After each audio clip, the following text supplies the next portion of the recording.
इस लड़के ने समुद्र का पानी बड़ी प्यास में पी लिया, लेकिन समुद्र का पानी पीते ही इसकी प्यास और भी ज़्यादा बढ़ गई। इस लड़के ने मरते हुए बाघ को देखा और सारा पानी उसके चेहरे पर डाल दिया और उस बाघ का सर अपनी गोद में रखकर उसकी मौत का मातम बनाने लगा। और वो लड़का बाघ की मौत को लेकर फूट फूट कर रोने लगा। तो इन दोनों को महासागर में बहते हुए काफ़ी साल बीत चुके थे और लड़के को अचानक से नींद आ जाती है और जैसे ही उसकी आँख खुलती है तो वो अपने आप को एक बीच पर पाता है। और ये लड़का जल्दी से अपनी नाव से उतरा और ये लड़का फल खाने के बाद उस जंगल के अंदर चला गया। और जंगल से निकलते हुए इसने कुछ मृगाट देखे जो कि काफ़ी बड़ी संख्या में थे और उन सभी के चारों तरफ साफ पानी के तालाब थे। और ये लड़का काफ़ी दिनों से नहाया नहीं था, इसलिए ये उस पानी में कूद पड़ा।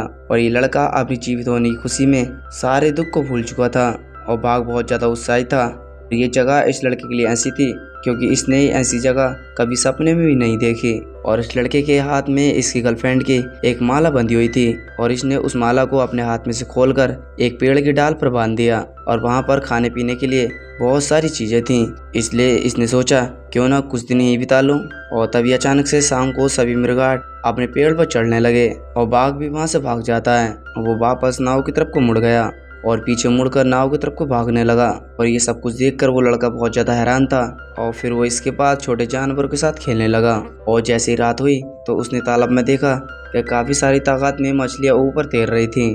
अब ये साफ पानी ऐसा हो गया था जैसे एसिड होता है और ये बीच ऐसा हो गया था जैसे कि एक खतरनाक जगह हो। और इस लड़के ने पेड़ पे से एक पत्ता तोड़ा और उसके अंदर एक मानव दांत पाया जैसे कि मानो किसी इंसान का हो। और लड़का ये सब कुछ देखकर बहुत ज़्यादा घबरा गया और फिर से वापस अपनी नाव पर चला गया। और इसने खाने पीने के लिए वहाँ से कुछ चीज़ें ले ली थी।